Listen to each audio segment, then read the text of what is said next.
Break के बाद स्वागत है आपका। एक बड़ी खबर उत्तर प्रदेश से आ रही है। राज्यपाल से मुलाकात की है सीएम योगी आदित्यनाथ ने। राज्यपाल आनंदीबेन पटेल से मिले हैं सीएम योगी।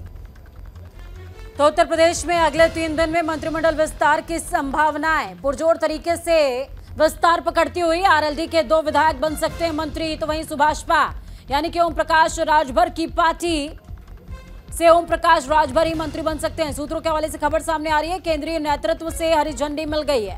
बिल्कुल, ये देखिए तस्वीरें उस दौरान की जिस दौरान सीएम योगी आदित्यनाथ ने राज्यपाल आनंदीबेन पटेल से मुलाकात की थी। खबरें ये भी आ रही हैं कि कल भी मंत्रिमंडल विस्तार हो सकता है। हालांकि अनुमान यह है कि अगले 3 दिनों में कभी भी मंत्रिमंडल विस्तार जो है वो किया जा सकता है। सबसे अहम चीज, सहयोगी दलों को मंत्रिमंडल में जगह दी जाएगी, जिसमें आरएलडी है, सुभाषपा है। और अब बस ये इंतजार कि आखिर कब मंत्रिमंडल विस्तार होता है, क्योंकि ये साफ और स्पष्ट हो गया है कि केंद्रीय नेतृत्व ने हरी झंडी दे दी है मंत्रिमंडल विस्तार को। तो इस वक्त की बेहद बड़ी अपडेट आपको बता रहे हैं और इस अपडेट पर मोहर लगाती है तस्वीर। राज्यपाल से मुलाकात हुई है, सीएम योगी आदित्यनाथ की मुलाकात हुई, बात मंत्रिमंडल विस्तार को लेकर। विस्तार आगामी आम चुनावों के मद्देनजर बेहद खास। सहयोगी दलों के साथ में संतुलन बिठाने की कोशिश में बीजेपी। उत्तर प्रदेश ही है वो एक ऐसा राज्य जहां से लखनऊ से होकर के दिल्ली का रास्ता तय होता है और सत्ता की गद्दी पाने के लिए और संकल्प को सिद्धि तक ले जाने के लिए बहुत जरूरी कि बीजेपी को उत्तर प्रदेश को साधा जाए। बिल्कुल, देखिए अब मंत्रिमंडल विस्तार की संभावना यूं तो पहले भी थी, लेकिन आखिर कैसा रहने वाला है ये सब कुछ। विवेक तिवारी हमारे साथ जुड़ गए हैं। विवेक, देखिए अब ये संभावनाएं जो है वो और ज्यादा प्रगाढ़ हो गई हैं कि अब से बस 2 से 3 दिन और फिर मंत्रिमंडल विस्तार। जी बिल्कुल, मंत्रिमंडल विस्तार तो आज ही हो जाता अगर मुख्यमंत्री को बाहर नहीं जाना होता। राज्यपाल को भी आज बाहर निकलना है, वो शनिवार को यानी कि कल शाम तक आएंगी, तो कल की संभावना भी बहुत कम है। अगर वो पहले आ जाती हैं तो हो सकता है देर शाम तक मंत्रिमंडल का विस्तार हो जाए। नहीं तो राजभवन के जो सूत्र हैं उन्होंने जो हमें बताया है, रविवार को ये मंत्रिमंडल विस्तार होने जा रहा है। इसमें आरएलडी का एक कैबिनेट मिनिस्टर शामिल किया जाएगा, ओम प्रकाश राजभर को इसमें शामिल किया जाना है। एक भारतीय जनता पार्टी का भी कोई मंत्री जाया जा सकता है। तो 2 से 3 लोगों को इसमें इंडक्ट किया जाना है और ये बिल्कुल तय है, रविवार तक ये काम हो जाएगा। इसके अलावा भारतीय जनता पार्टी के जो तमाम कार्यकर्ता हैं वो नजर गड़ाए बैठे हैं, क्योंकि 100 से अधिक बोर्डों और आयोगों के अध्यक्ष और सदस्यों का चयन होना है, उनको नामित किया जाना है। ये काम भी आचार संहिता लगने के पहले किया जाना है, तो ये काम भी 2-3 दिनों के भीतर हो जाएगा। तो एक बड़ी एक्सरसाइज उत्तर प्रदेश सरकार के लिए है आगे आने वाले 2-3 दिनों में। और इसी बीच हो सकता है कि बीजेपी की सूची भी पहली आ जाए। तो बहुत ज्यादा हेक्टिक पॉलिटिकल एक्टिविटीज है उत्तर प्रदेश के अंदर। मुख्यमंत्री के लौटने का इंतजार किया जा रहा है, राज्यपाल के लौटने का इंतजार किया जाएगा। संडे को ये मंत्रिमंडल विस्तार, जो छोटा मंत्रिमंडल विस्तार होगा, ये होना है। बिल्कुल विवेक जी, देखिए ये भी मैं आपसे समझना चाहूंगी, शक्ति का विस्तार हो रहा है और शक्ति के विस्तार के साथ में संतुलन की स्थापना बेहद ज्यादा जरूरी हो जाती है। और उत्तर प्रदेश जैसा राज्य जहां पर जातीय समीकरण बहुत ज्यादा मैटर करता है और सहयोगी दलों का संतुलन भी बहुत मैटर करता है, तो किस हिसाब से शक्ति का वितरण होने वाला है?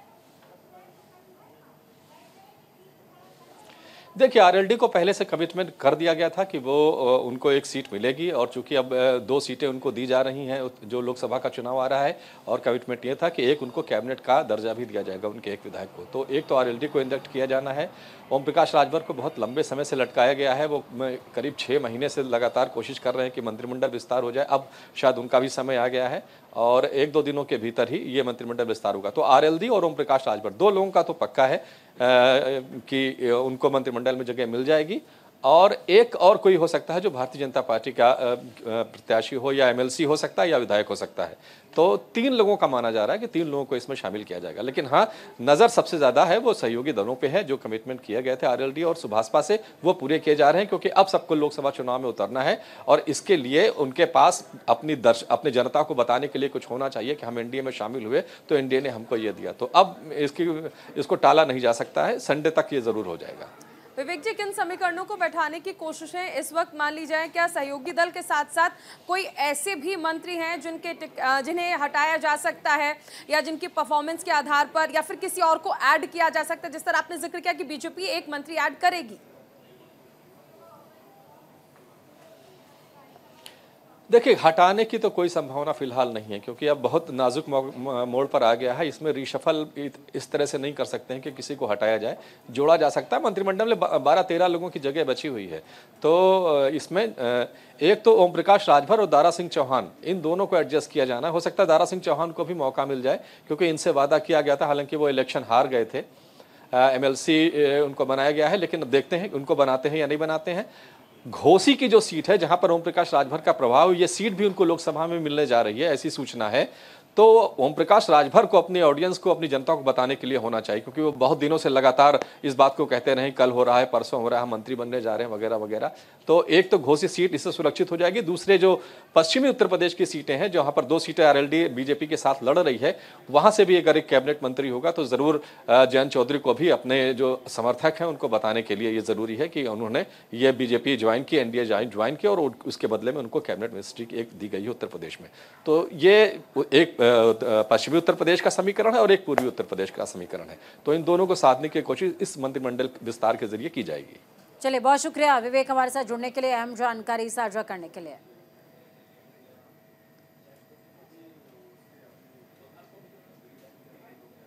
अब रुकेंगे एक छोटे से ब्रेक के लिए, आप बने रहिए न्यूज़ इंडिया के साथ।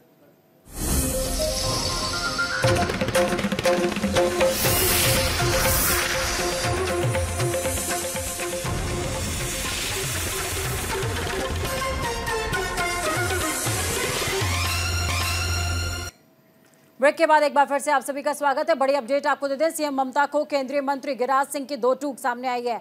जहां पानी और गैस नहीं पहुंचाई, पीएम नरेंद्र मोदी ने वहां पर मदद पहुंचाई है। ये गिरिराज सिंह कहते नजर आए। पश्चिम बंगाल में बीजेपी सरकार बनी तो राम राज्य होगा। पश्चिम बंगाल की मुख्यमंत्री ममता बनर्जी के बयान पर केंद्रीय मंत्री गिरिराज सिंह ने जवाब दिया है। गिरिराज सिंह ने कहा कि जिन लोगों ने 75 साल तक गरीब लोगों की तरफ नहीं देखा, पानी नहीं पहुंचाया, गैस नहीं पहुंचाई, उन लोगों तक प्रधानमंत्री मोदी ने सुविधाएं पहुंचाई हैं। और अगर पश्चिम बंगाल में बीजेपी की सरकार बनती है तो राम राज्य होगा।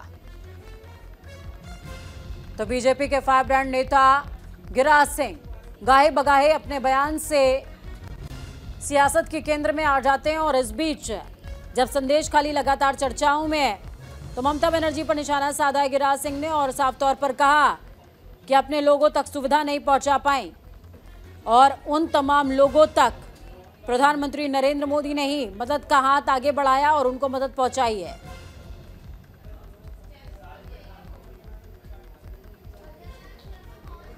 तो देखिए, कानून व्यवस्था को लेकर वैसे भी कई बार आड़े हाथों लेते रहते हैं भाजपा और सहयोगी दल TMC को, यानी ममता सरकार को, लेकिन इस बार पानी और गैस का मुद्दा भी उठाया और ये स्पष्ट किया कि अगर बंगाल में बीजेपी की सरकार बनती है तो राम राज्य होगा।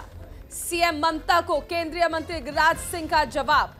पिछले कुछ समय से कहा जा सकता है कि पश्चिम बंगाल लगातार चर्चाओं में बना हुआ था और ऐसे में आरोप प्रत्यारोप भी शुरू हुए तो बीजेपी ने घेरना भी शुरू किया और गिरिराज सिंह ने यह बयान दिया और कहा कि जहां पानी और गैस नहीं पहुंचाई, प्रधानमंत्री ने वहां पर भी मदद पहुंचाई है और यह स्पष्ट किया कि अगर पश्चिम बंगाल में बीजेपी की सरकार बनती है तो यहां पर राम राज्य होगा।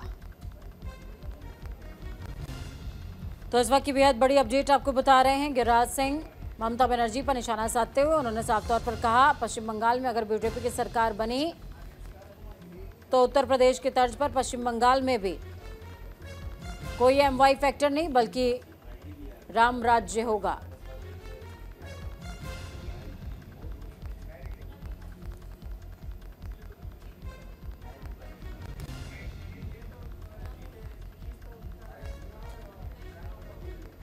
साल देश में और पश्चिम बंगाल में भी जब बीजेपी की सरकार बनेगी वहां राम राज्य होगा।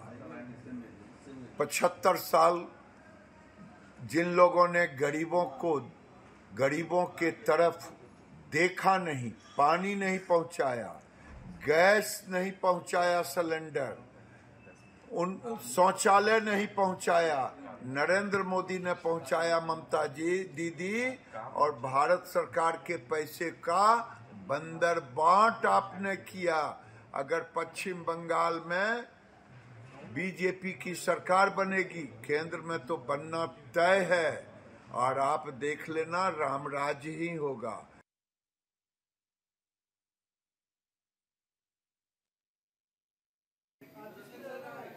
और अभी रुकेंगे एक छोटे से ब्रेक के लिए, आप बने रहिए न्यूज़ इंडिया के साथ।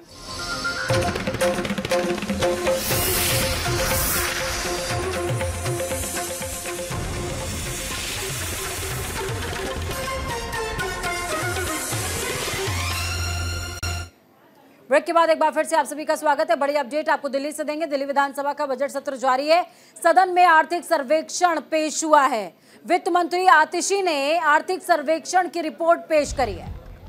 दिल्ली के लोगों की प्रति व्यक्ति आय बढ़ी है। दिल्ली सरकार का राजस्व बढ़ा है। आर्थिक सर्वेक्षण की कॉपी के साथ दरअसल सदन पहुंची थी वित्त मंत्री आतिशी। दिल्ली के वित्त मंत्री आतिशी ने आज दिल्ली विधानसभा में आर्थिक सर्वेक्षण 2023-24 पेश किया और सदन में आतिशी ने कहा कि आर्थिक सर्वे दिखा रहा है कि पिछले एक साल में दिल्ली के लोगों की प्रति व्यक्ति आय बढ़ी है। तो वहीं दिल्ली सरकार का राजस्व भी बढ़ा है, उसमें भी इजाफा हुआ है लगातार हर साल के तर्ज पर। इस साल भी दिल्ली सरकार का बजट मुनाफे में रहा है, ये आतिशी ने कहा है। मैं चाहती हूं कि केंद्र सरकार और उनके उपराज्यपाल ये जान ले कि वो चाहे कितनी भी कोशिशें कर ले, अरविंद केजरीवाल रुकेंगे नहीं।